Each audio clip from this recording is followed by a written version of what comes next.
welcome to another episode of Azani in Therapy with your host Thabang Tlaka. My guest today is a trained medical doctor. She has a diploma in mental health from the College of Medicine. She's a mental health ambassador, an author of children's books that motivate children and teens. She's a soldier, she's a mom, she's a philanthropist. Ladies and gentlemen, let me welcome Dr. Bongiwe Tlailane. How are you? I'm good, and you, Thabang? So how's the introduction? Awesome. Does it sound like you? That's me, thanks. Great stuff. So, I mean, you're a soldier, you're a mom, a mental health ambassador, you know. But the way we met is that I met you, through these books that you have. You wrote, you've got a children's books, one for younger children, one for teens. Do you mind maybe saying more about those? What are the books about? What motivated you? Okay. Yeah. So, the first book that I wrote is called Just Be Authentic. It was actually the first chapter of the bigger book. So it isn't the bigger book, but in the bigger book, it's more detailed. The bigger book referring to the teens book. Me, yes. Yeah. The A New Me. Yeah. This one. The one right there. Yeah. Right here. So A New Me. Yeah. I think I just wanted to summarize all of my life experiences and make it practical in the South African context of how to deal or navigate life. Yeah. And how come you felt it was important? I mean, did you face challenges and eventually thought, I wish somebody had showed me this or taught me this? I mean, what pushed you? Well, my parents passed away when I was young. My dad when I was 6, my mom when I was 10. So before my mom passed away, she gave me a book about self-affirmation. And out of all her collection, that's one she was like, I must read this. And it actually, when I read it, then I understood that she knew that I'd probably feel unloved, unwanted, and that I don't fit in, a lot of negative things that I would probably go through. So she wanted me to build myself, to build my own self-esteem, so that I would never let anyone put me down. And so based on the fact that she gave me a book about self-affirmation and the things I've accomplished in my life today, I was like, but let me teach kids what I learned, because that's what helped me navigate life from the age of 10. I was basically not untouched by trauma, but I'm able to process trauma in a way that is positive or in a perspective that benefits me and it's not self-defeating or self-destructive. Wow, I find that amazing, because it's like your mom had a vision. Was she like was she somebody who read a lot? Was she somebody who was into books and stuff like that? So my mom, like you say, was a visionary, because she was a nurse and she wrote a thesis about mental health, and she was also in a program called Masakane. I remember that old program. Masakane. Yeah, so she was part of those community-based projects, and I think that's why I was inclined to move in that direction, because I think I've told you on a personal note that I wasn't originally doing psychiatry. I was originally doing obstetrics and gynae, and even a registrar in it. But I think everything in my life just redirected me to do psychiatry, and that's how I was able to write these books, because there's a lot about mental health, a lot about self-awareness, self-reliance, and self-affirmation. You know what I like about what you're saying is that the fact that your mom left something inside of you, so, which I think sometimes we misunderstand. So my mom is a nurse as well, a retired nurse. Then I went the whole psychology thing. I know many doctors, and their parents were also nurses or doctors, but in medicine, so it's accountants and musicians. And so I see you now as this woman, this doctor who's done this and has authored this. But you start with the story with your mom. Yes. She left you this book about affirmations. They fortify you throughout your years, but you continue in a way where she left off.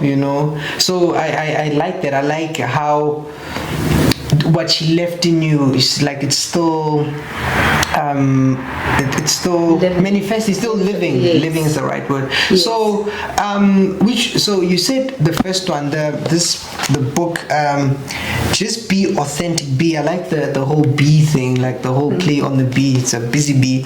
And what was your thinking? You said it was it's the first chapter to your book. Yes. But how come you wanted the first chapter to be for children? Why did you? Because you could have chose another chapter to be for the children, but somehow you thought this one with the gratitude, your gratitude journal, return kindness, you've got this whole gratitude thing. Why did you think this was important? Because I think the purpose of life is really to know who we are, to find our identity and to fit in whatever spaces that we're in. And I think authentic is one word that really fulfills the whole criteria of just being true to yourself. So that's why I started with describe, and so that kids can understand. Some of these words seem so big and overwhelming, but let's break down what authentic is. So I started with 10 B's to remind us how to be authentic, like being present. Maybe do you wanna just tell us more about those, right? Okay. I see you've got the just elaborate why the be grateful, be Okay. Yeah. So my 10 B's that I spoke about was about being be relevant, be present, be real, boundaries, be moldable, be reliable, be humble, be yourself, be strong, and be fun. I mean, and those are everyday things. The relevant part is that we all have unique and different gifts. So you are relevant in whatever sector that you are in. I mean, if you we're not all good cameramen, we're not all good presenters, we're not all good authors. So we all have a role that we fit into, and I think by embracing ourselves, then the society will embrace us.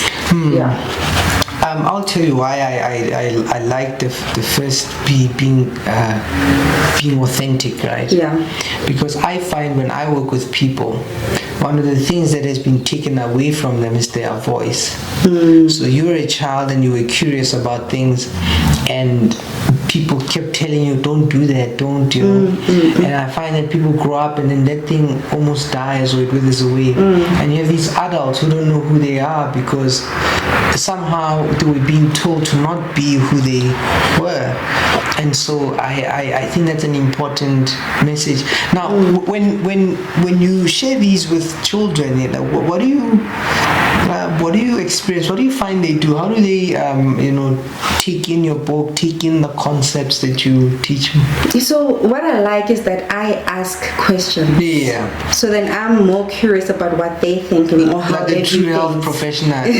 So for example, I was at DSG speaking to grade 9s and 10s. Yeah. And the question that I asked them, what makes it difficult for you to relate to your parents and teachers? Yeah, what a question. Can you see that is like What a question. So then you get to learn and you make them feel heard, and you also get to learn what they're thinking, because I feel that the way a person acts or the way a person thinks or feels will impact how they act. So it's for and we usually respond to how someone acts, but we need to go back to what is the feeling and the thought behind that. So also for them to be also aware of each other and what they're thinking, and also to be aware that we actually all go through similar experiences in life actually, and if we had conversations we could advise each other and you wouldn't feel alone in whatever you're going through. I think that's important. That's giving like voice to helping teens have a voice, because they do have a voice, and that experience must have been nice. I don't know if it was awesome. And do you just talk to teens? Do you also and the parents, how do they respond to your material? Do you get a parent say, hey, I read this to my child and you're causing us to fight, or do they Do they give you feedback about the way their children are engaging with your work? Yes, because I mean, ultimately, I cannot sell it to your 7-year-old child. I have to sell it to you. Yeah. So I, you know, like especially the small one, I like the presentation because it's appealing to them and the illustrations, which will make the parents maybe be interested in the bigger book, which has 40 lessons, and that is like a more of a family book. And I always encourage the parents to read it with your children, so that your children can ask you answers, or you can get to hear or be curious about what they're thinking. So really, it's been the feedback has been good. Yeah. That a child, one of the children said to me, I actually could express to my mom how I feel because of this book, and the parents are also receptive to what the kids are saying. I mean, certain things, when we were growing up, it was taboo to challenge your parents, to ask questions.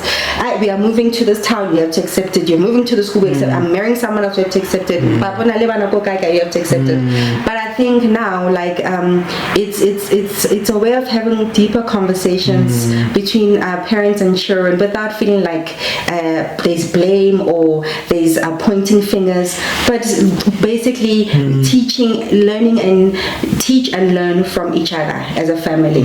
And also, like, the importance of having deeper conversations is that you also you stop hiding what has happened.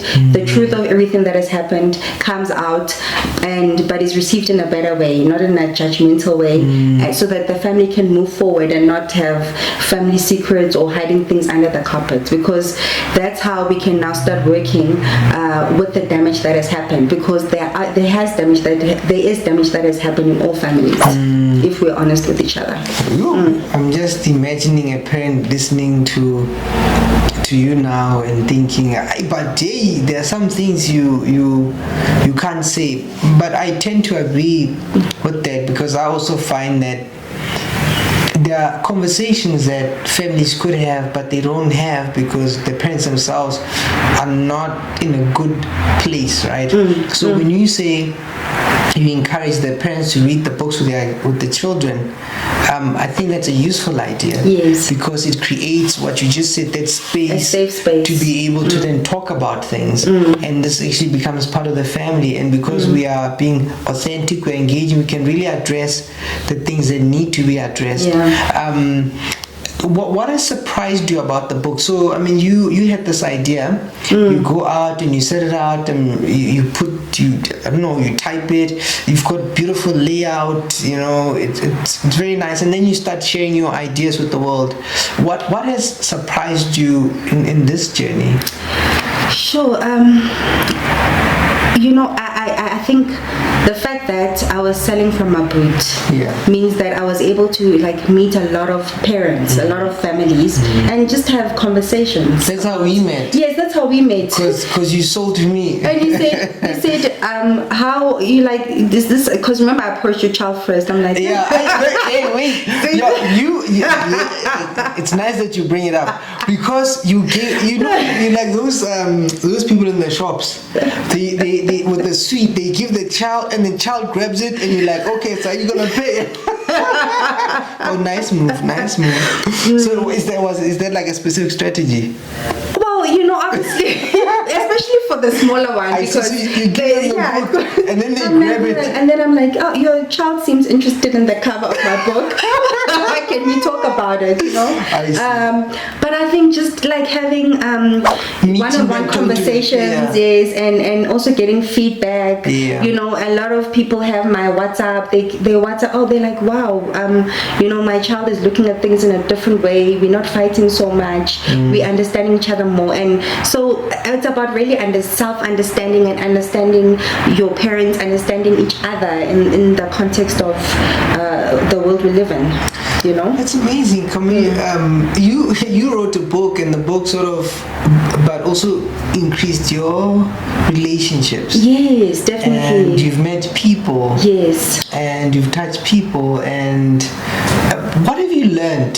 So I asked you now what has surprised you, but what have you learned maybe about just this whole process of putting down your ideas, putting them up in the world, and maybe even about yourself, I think especially as as a black person, you know, like last week, I posted about my son. And I was like, you know, this because now you if you write a book, you have to be a social media type of person, which I wasn't before. I think I probably got into Facebook 2-3 years ago, knowing that I'm going to, while I was writing the book. So, and being able to be vulnerable and like being authentic and sharing your personal experiences. And for me, like I more than being a doctor and an author, I'm a very spiritual person. So if you see my posts, I can say something, but I always link it to mental health in a way. For example, last week I was talking about Gratitude Sunday. I have a Gratitude Sunday blog on Facebook and Instagram at Bongiwe Tlailane. So I was talking about. So what do you do on this? So basically, I go. So for example, I will whatever I do, I post it. Like being with you in this podcast, it will be in my future postings, and it's acknowledging how blessed we are. But I'm also using my life as an example. You know. So for example, last week I was saying I had gone to my son's basketball game, and I was saying grateful for the gift of a firstborn child. Then I spoke about his achievements and that, you know, sometimes we might not say well done often enough, but we're proud of you. But then I said on a deeper note, you know, there's spiritual warfare in the family starts with the firstborn child. So, and I was acknowledging firstborn children that probably didn't feel like they fulfilled their dreams because they had to pay the price for the situations in their family. So like I always go back to I link everything to mental health, but it's just saying like, you know, always and I always at the end I always say, can you reflect on what you're grateful for? So I'm promoting that spirit of positivity, because being gratitude alone like is such a powerful way of being mindful. Mindfulness is accepting your emotions for what they are, embracing it, and not trying to hide that you're angry or disappointed, or embracing it, but then also releasing it in a positive way.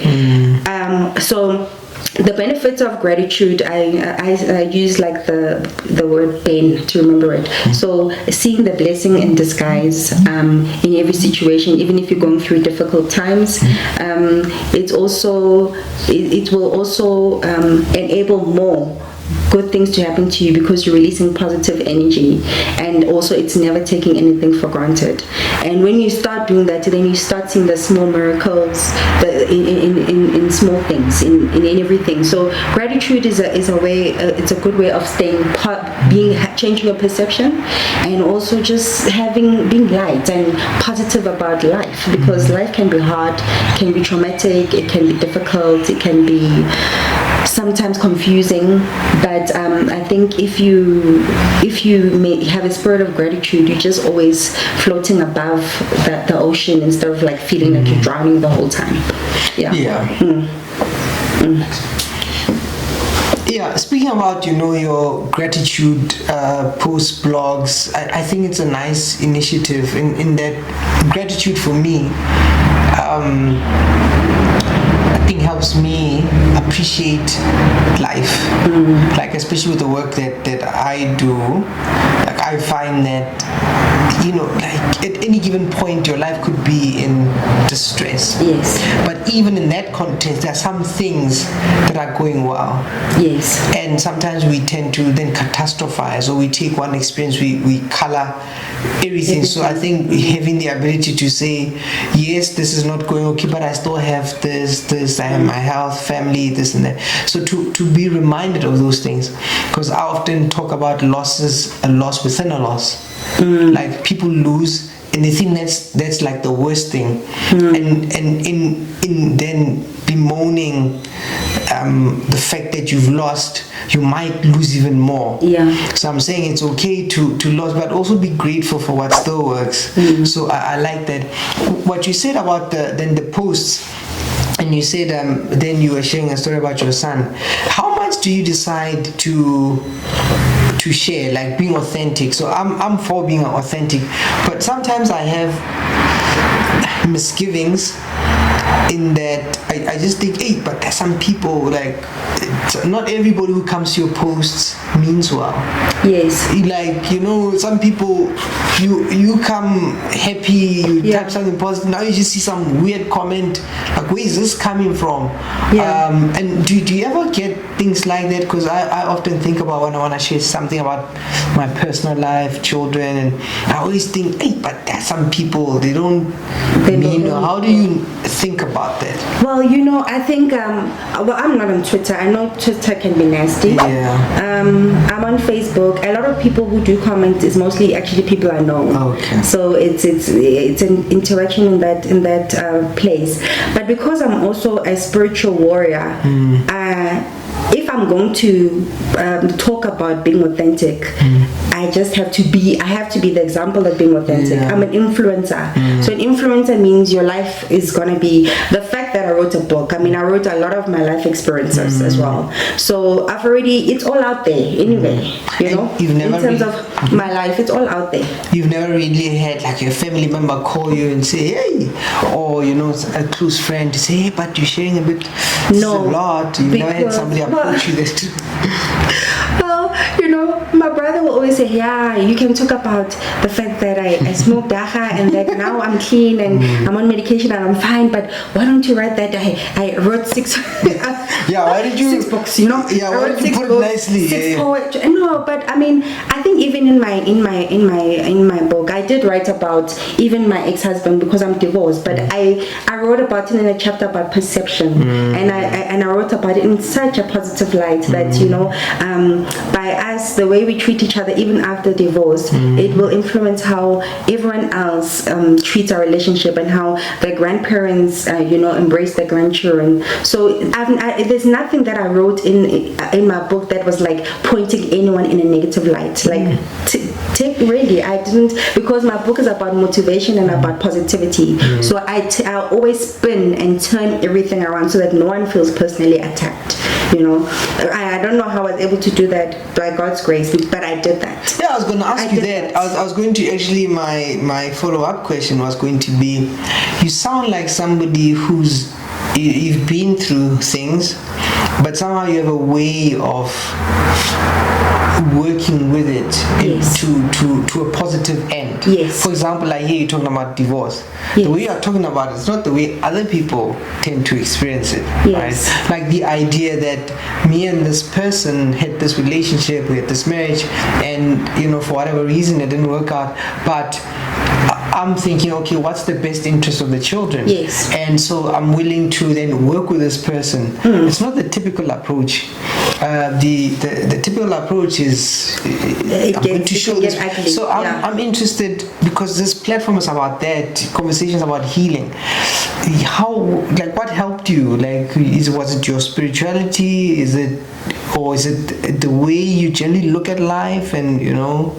But I mean, remember that I learned about was it the affirmations from self-affirmation from the age of 10. So from the age of 10, I always say, like, when I talk about self-esteem, by building your own self-esteem, no one will ever be able to make you feel inadequate again. So I don't need to make anyone feel inadequate, even if I'm telling my story. I think we all, like I said, we all go through similar experiences. So you want people to start changing. If you want people to start changing their perception, you need to start showing that there are different perspectives to things. It's not always like it has to be a nasty divorce. You don't see the kids. You know, it doesn't have to be like that. But it's how you treat each other and how you choose to behave. Because for us, we are both like investing in our kids, and no matter what, I was able to convince my ex-husband for my son to go to school, where he was like, never, you know.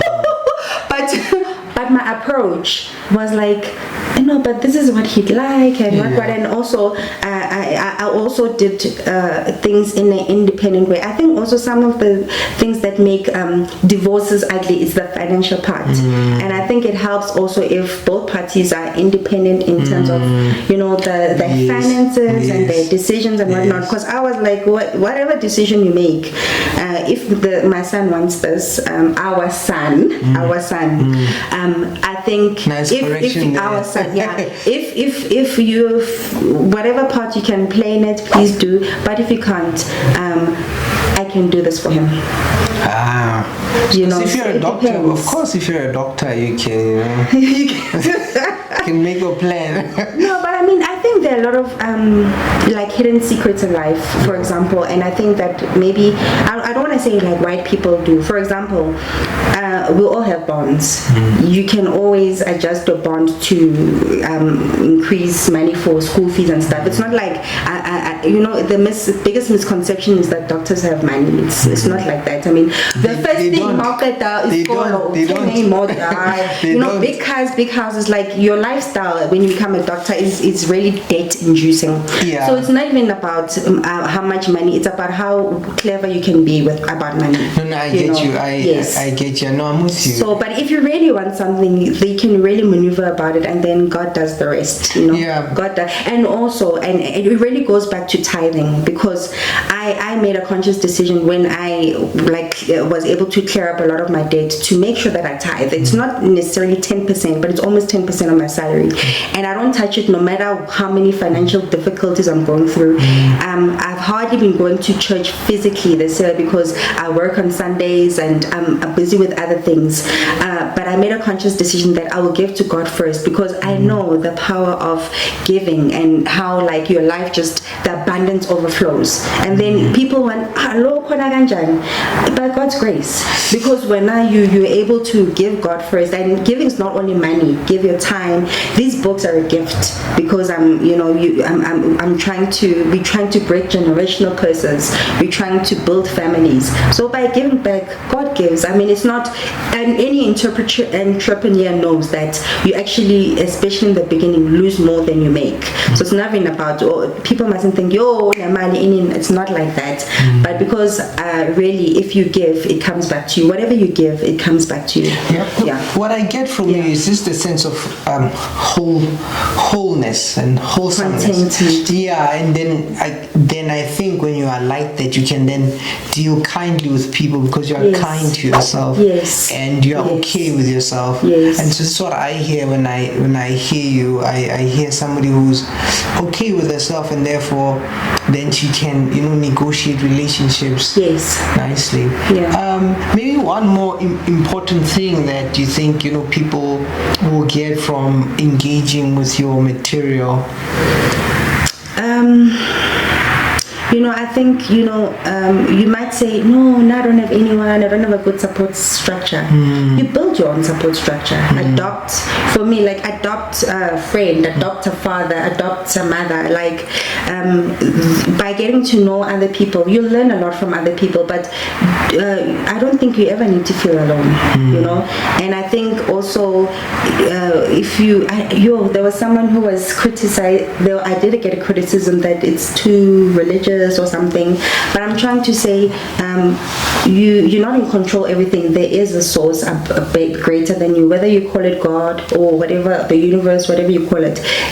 Our life is bigger than us. We saw with COVID, and we saw how we're able to all be happy that we're off masks. So I think it's important to tap into something bigger than you, and because that will fight. God will fight all your battles.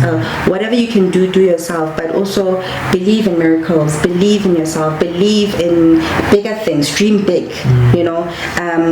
For my life is bigger than what I thought. But also I from a young age I did do a vision board, or even just my wish list of what I want. And actually those things, when I go back, I'm like, the power of what you say and the power of what to write, it actually, you manifesting your own life. It's not like sometimes in life certain things happen to you in life, but you're also a co-author of the creator of your life by how you decide to react to things, even if something is negative, even if I'm in debt. If I respond positively and say, I'm gonna work towards sorting out this this debt. One day you'll find, even if it means I sacrifice not buying a new car or paying my car double, one day you'll find that it's paid off, it's done. And then and don't create more problems with yourself. Try to make life more easier by making better decisions. I think in one of the chapters I wrote, it takes many bad decisions to get to a bad place, and it takes many good decisions to get to a good place. So the more positive you are, the more positive your life turns out to be. It's just about perception, and then you attract that more positivity. I think that's also a good place to pause it. Yeah. I think I think we should have another conversation. We'll have another conversation. But hearing you, I can hear the results of somebody who was poured into. Yeah, because part of what I'm passionate about is parenting. So when you talk, I can hear that. And thank you for the books. We wish you the best. I think we'll have another conversation. But thank you for the best. Thank you for coming through. Thank you, Thabang. I appreciate this opportunity.